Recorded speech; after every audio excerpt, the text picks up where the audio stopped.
Épître de Jude.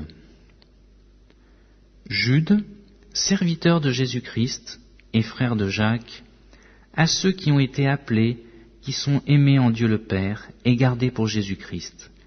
Que la miséricorde, la paix et la charité vous soient multipliées.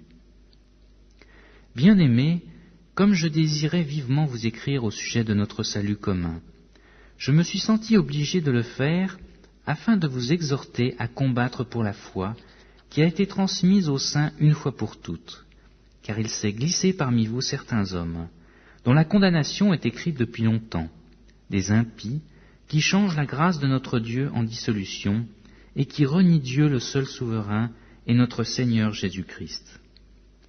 Je veux vous rappeler, à vous qui savez fort bien de choses, que le Seigneur, après avoir sauvé le peuple et l'avoir tiré du pays d'Égypte, fit ensuite périr les incrédules, qu'il a réservés pour le jugement du grand jour, enchaînés éternellement par les ténèbres, les anges qui n'ont pas gardé leur dignité, mais qui ont abandonné leur propre demeure.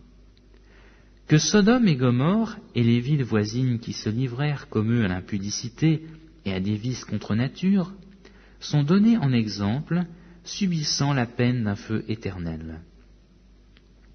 Malgré cela, ces hommes aussi, entraînés par leur rêverie, souillent pareillement leur chair, méprisent l'autorité et injurient les gloires. Or l'archange Michel, lorsqu'il contestait avec le diable et lui discutait le corps de Moïse, n'osa pas porter contre lui un jugement injurieux. Mais il dit que le Seigneur te réprime. Eux, au contraire, ils parlent d'une manière injurieuse de ce qu'ils ignorent, et ils se corrompent dans ce qu'ils savent naturellement comme des brutes. Malheur à eux, car ils ont suivi la voie de Caïn, ils se sont jetés pour un salaire dans l'égarement de Balaam, ils se sont perdus par la révolte de Corée. Ce sont des taches dans vos agapes, faisant impudemment bonne chère, se repaissant eux-mêmes. Ce sont des nuées sans eau, poussés par les vents, des arbres d'automne sans fruits, 2 fois morts déracinés, des vagues furieuses de la mer, rejetant l'écume de leurs impuretés, des astres errants auxquels l'obscurité des ténèbres est réservée pour l'éternité. C'est aussi pour eux qu'Enoch, le 7e depuis Adam, a prophétisé en ces termes : « Voici, le Seigneur est venu avec ses saintes myriades pour exercer un jugement contre tous, et pour faire rendre compte à tous les impies parmi eux de tous les actes d'impiété qu'ils ont commis, et de toutes les paroles injurieuses qu'ils ont proférées contre lui des pécheurs impies. Ce sont des gens qui murmurent, qui se plaignent de leur sort, qui marchent selon leur convoitise, qui ont à la bouche des paroles hautaines, qui admirent les personnes par motif d'intérêt. Mais vous, bien-aimés, souvenez-vous des choses annoncées d'avance par les apôtres de notre Seigneur Jésus-Christ. Ils vous disaient qu'au dernier temps, il y aurait des moqueurs, marchant selon leur convoitise impie. Ce sont ceux qui provoquent des divisions, hommes sensuels, n'ayant pas l'esprit.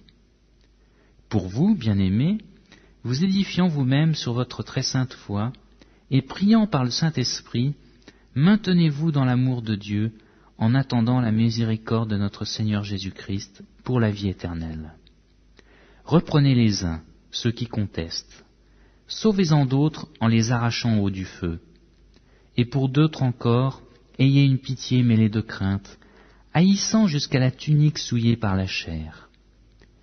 Or, à celui qui peut vous préserver de toute chute et vous faire paraître devant sa gloire irrépréhensible et dans l'allégresse, à Dieu, seul sage et notre Seigneur, par Jésus-Christ notre Seigneur, soit gloire, majesté, force et puissance, et maintenant et dans tous les siècles. Amen.